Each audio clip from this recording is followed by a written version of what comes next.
தரமான பிஓபிஎஃப் சிஸ்டர்னே கேட்டு வாங்குங்க. தரமான பிஓபிஎஃப் ஜெஸ்டா. தரமான பிஓபிஎஃப் ஜெஸ்டா. தேநீரின் உன்னத கலை.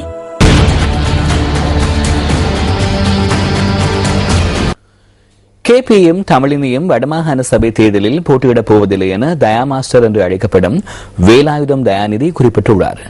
யாழ் ஊடக அமையத்தில் நேற்று மாலை நடைபெற்ற ஊடகவியலாளர் சந்திப்பிலேயே அவர் இந்த கருத்தினை வெளியிட்டுள்ளார்.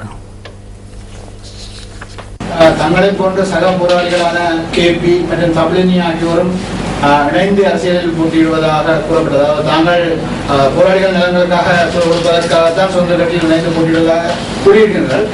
இந்த நிலையில் கேபி தமிழினி போன்றவர்களும் அரசியல் களத்தில் குறிப்பதாக அன்னை காலங்களில் ஊடகங்கள் செய்தி வெளியாகின்றது.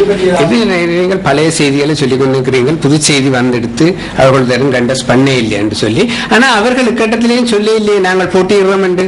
தமிழினியோ அல்லது கேபியோ சொல்ல இல்லையே நாங்கள் போட்டியிடுறோம் என்று. எதிர்வரும் வடமாகாண சபை தேர்தலில் ஸ்ரீலங்கா சுதந்திர கட்சி சார்பாக போட்டியிடுவதற்கு தாம் தீர்மானித்துள்ளதாகவும் தயா மாஸ்டர் குறிப்பிட்டுள்ளார். வடமாகாண சபை தேர்தலிலே ஸ்ரீலங்கா சுதந்திர கட்சியின் சார்பிலே போட்டியிடுவதற்கு விண்ணப்பித்திருக்கின்றேன். இந்த போரினால் பாதிக்கப்பட்ட மக்கள், போரினால் பாதிக்கப்பட்ட போராளிகள், சிறையிலே இருக்கின்ற உறுப்பினர்கள், இவர்களின் நலனை முன்னிட்டு வடமாகாணத்தின் மாற்றமின்றி வடமாகாணத்தின் அபிவிருத்தியை களத்தில் எடுத்து நான் இந்த களத்திலே அரசாங்கத்துடன் சேர்ந்தாட்டம் இதை செய்யலாம் என்ற நோக்கத்துடன் நான் ஸ்ரீலங்கா சுதந்திர கட்சியிலே போட்டியிடுகின்றேன்.